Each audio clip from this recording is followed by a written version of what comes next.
Hi guys, and welcome to my channel. Today I want to show you a very impressive dish.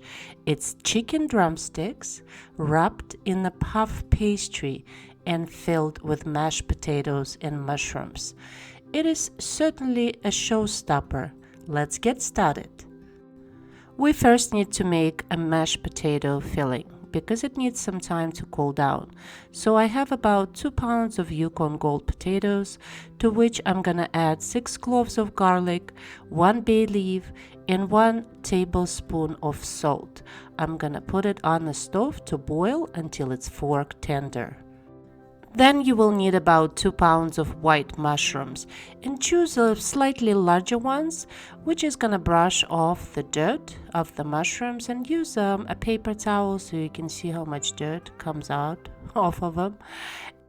Then we're gonna do this fine dice of little cubes because the filling is pretty much gonna be wrapped in a puff pastry. We don't want any large pieces in there, so just do a small dice of mushrooms. And that's why I told you choose the larger ones, would be easier for you to dice them very fine. Then we're gonna need 1 medium size of white onion, and we're gonna do the same dice on the onion, just into tiny little cubes. Everything has to look uniformed, otherwise your filling is gonna rip apart your puff pastry dough. To a large skillet, we're going to add about 2 tablespoons of butter, and when the butter starts to melt, we're going to add our onions to it. We're going to saute the onions until they're just golden brown. Then add the mushrooms and saute those together until the mushrooms are nice and tender. Then you will need to season the mushrooms with some salt and pepper to taste. This will also draw some moisture from the mushrooms and help them to brown. You can add some either fresh or dry herbs to your filling. I chose fresh dill. I just love the smell of dill. But if you like parsley better, you can add a little bit of chopped parsley, or you can use dry herbs if you'd like. But add fresh herbs to your filling, and as you can see, your mushrooms have browned up and they're ready.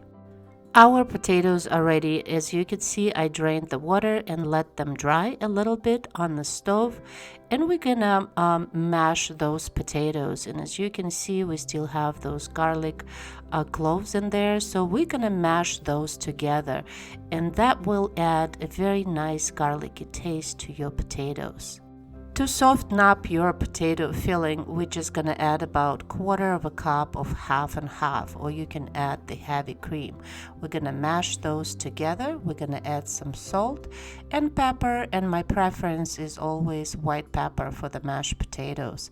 Then your filling has to be still kind of stiff, and that's what we are looking for that consistency of a stiff mashed potatoes. And then we're gonna add our mushrooms to it. We're gonna mix those together, and we're gonna allow this filling to cool completely. Now let's deal with the chicken. I have 8 chicken drumsticks here. I'm gonna season them on both sides with some salt and freshly ground black pepper, and then we're gonna saute our chicken until it's completely done. To a large skillet, we're gonna add about 2 tablespoons of cooking oil, and I use avocado oil. Then we're gonna add about 1 tablespoon of butter, and butter will help our chicken to brown up a little bit. Then we're gonna add our chicken drumsticks to preheated butter, and we're gonna sear it on both sides. And here is the deal, guys, with the chicken. Your chicken has to be completely done, and it takes a while to cook the drumsticks because it's a meat that's on the bone. To help your chicken cook completely, you need to cover it, reduce the heat, and sort of steam your chicken so it's completely done. And you have to keep checking the chicken. Just check on the meat, make sure the meat is done. And the signs for the cooked chicken drumsticks is when the meat starts to detach from the bones. It means your chicken is completely done. This process should take a while, but you certainly don't want a raw chicken in your final dish. And when your chicken is completely cooked, you're going to transfer it to the plate and you're going to let it cool completely, because we're going to be wrapping it in the puff pastry dough.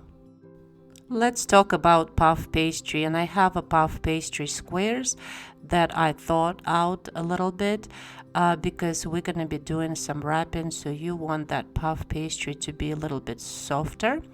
You can use a puff pastry sheets, just cut it into squares and use the squares to wrap your chicken. But as you can see, there's this little square of a puff pastry. I still need to roll it out a little bit because it has to go over the filling and over the chicken, so the square has to be a little bit bigger. So just roll it out a little bit. Then you're gonna put a generous amount of that filling in the middle of that puff pastry square. You're gonna make a little well in the center, and that's where our drumstick is gonna go. And then you're gonna do little pleats all the way around to make sure your drumstick along with the filling is wrapped completely. And that takes some skills, and in order to secure the puff pastry so it doesn't go everywhere when it's baked, you need to secure the top of the puff pastry bag with a little bit of thread. And then we're going to cover the drumstick bone with the aluminum foil. Then we need to make the egg wash just in a small container. Add 1 egg and then just beat it slightly. And you're gonna need a pastry brush. Place your wrapped chicken on the lined with parchment paper baking sheet, and we're gonna egg wash it all the way around. Bake it at 360 degrees Fahrenheit for about 35 minutes or until your puff pastry is golden brown. And your chicken is ready. Yes, it might not be very comfortable to eat it, but it is certainly a very impressive dish, and it's very delicious. Here is some eating instructions. Of course, you need to remove the thread, and then you can pull the chicken drumstick by the bone so the meat stays inside, and then you can enjoy your beautiful dish. My dear friends, I'm wishing you and your families Merry Christmas. Love and happiness. I hope you like this recipe. Thank you so much for watching. Please like and subscribe, and I will see you soon. Bye.